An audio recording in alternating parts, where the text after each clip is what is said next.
the caucus will be filled with a lot of great people. I say if you're single, you'll probably meet your future husband or wife. You can't sit home. If you're sick as a dog, you say, darling, I gotta make it. Even if you vote and then pass away, it's worth it. Very high risk, high reward proposition there. That was President Trump over the weekend urging his supporters to turn out to vote in Iowa, even if it's quite literally the last thing to do. Now, Trump supporters are by far the most enthusiastic to caucus tonight. You can look at the numbers right there. And in just a few hours, we're going to see if that enthusiasm will actually translate into votes. Here's where his base is coming from. And I think it's important to know, as we look at this map right now, it's all gray. We've been talking about polls, we've been talking about projections, we've been talking about ground games. It's about to fill in. And that's what actually matters, when people start to vote. Now, if you flip back to 2016, you'll remember Ted Cruz actually upset Trump. Trump was leading in the polls going into the day. Cruz ended up winning because of a ground operation. And the large reason why he won was in places like up here in the northwest part of the state, also down here as well. What are these places most known for? These are the more evangelical areas of the state. These are also areas where the education level is a little bit lower. What do we mean by that? Well, let's take a look at the actual evangelicals, the darker parts of this state right now. The boxes that you see that are more of a dark brownish color right here, these are the heavier evangelical populations in the northwest part of the state, down here in the south as well. These were areas that Cruz was able to take significant advantage of peeling off evangelicals from Trump. That has started to shift over the course of the last several years. You can see it in the polling where Trump is actually leading in polls of evangelicals. So what does that mean for DeSantis? It means he's going to have to hope in places like up here where Ted Cruz not only just beat Trump, he dominated Trump in the northwest part of the state. Can he actually have an impact there to hold on to votes like that? The bigger issue, of course, as well, is not just where evangelicals are, but also in the other rural parts of the state. Those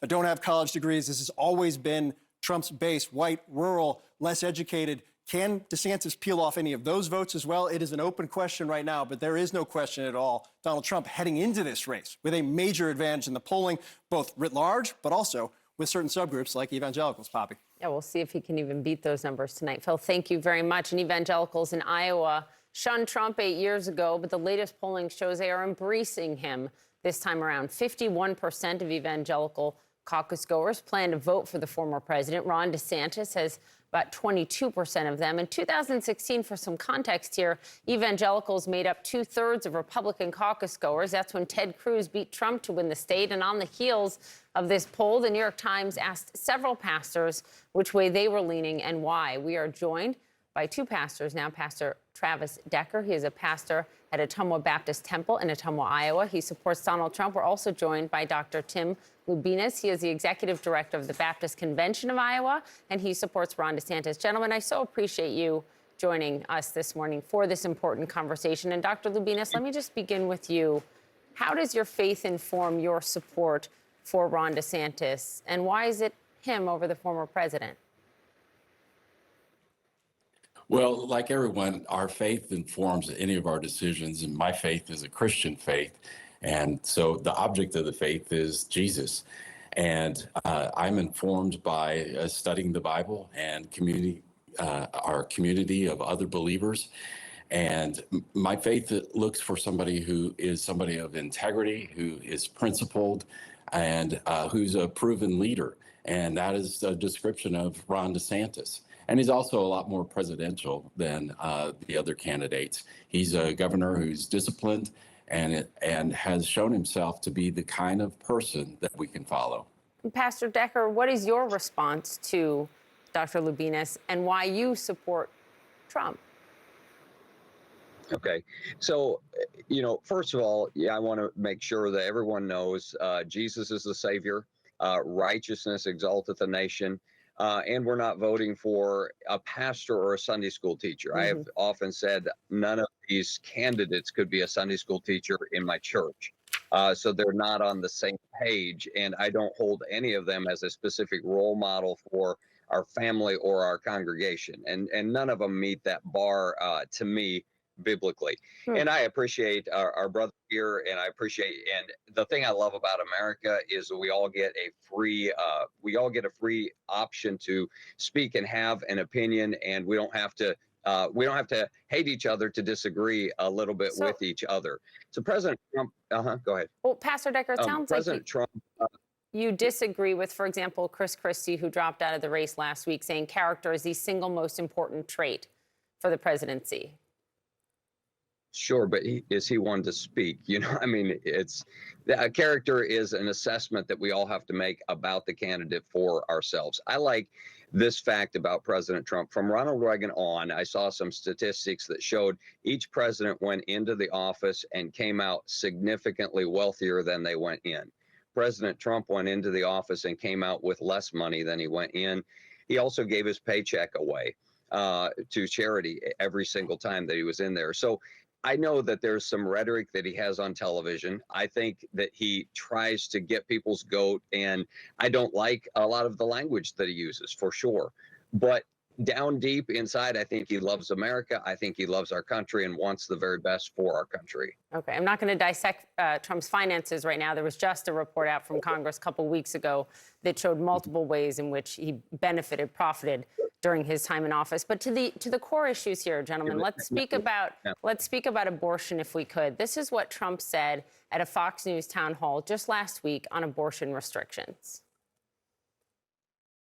Now, I happen to be for the exceptions, like Ronald Reagan, with the life of the mother, rape, incest. If you talk 5 or 6 weeks, a lot of women don't know if they're pregnant in 5 or 6 weeks. I'm wondering to both of you, let me begin with you, Pastor Decker. Do you think when you hear that, do you think Trump is pro-life? President Trump, you know, despite what he said there, President Trump has done more to protect life than probably any other president that we've ever had, with the appointing of the judges that ultimately overturned Roe versus Wade.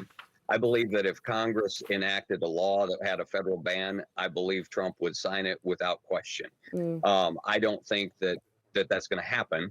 And so for a candidate to say, I'm going to do something they can't do without Congress, you have to be careful about making promises like that. Dr. Lobinas, I should note, Trump also called Ron DeSantis' 6-week abortion ban at one point, quote, a terrible thing and a terrible mistake. Is DeSantis' 6-week ban in Florida part of the reason, a big part of why you're supporting him? Yes, he has a strong pro-life stance, and he's moving the needle forward in Florida, and I hope representing the pro-life community as president. And so, yeah, that's one of the reasons that I would support him. I would be concerned about some of the other candidates, including President Trump, who are inconsistent. They say one thing one time and another thing another time. And it's that consistency and discipline and principledness that DeSantis has that leans me toward voting for him tonight. Before we go, I'd like both of your takes quickly, if we could, on something Trump posted on his social media site. This is made by a fan of his, and it has been criticized by some for having messianic overtones. Here's part of it. God looked down on his planned paradise and said, I need a caretaker. So God gave us Trump. God said, I need... Pastor Decker, your response to that, does it concern you at all? Again, he didn't create it. I don't think that he thinks that. He posts lots of things, and I think he does it to troll people, honestly. You get down inside, he is very clearly stated behind the scenes that he is he has the fear of God and wants, he's not there yet as far as I'm concerned. I would love to see him become and grow more of a conscience in a lot of areas. But I think he has a proven track record of being a good president, especially on abortion. And quickly, Dr. Lobinas, for you, any concerns about idolatry?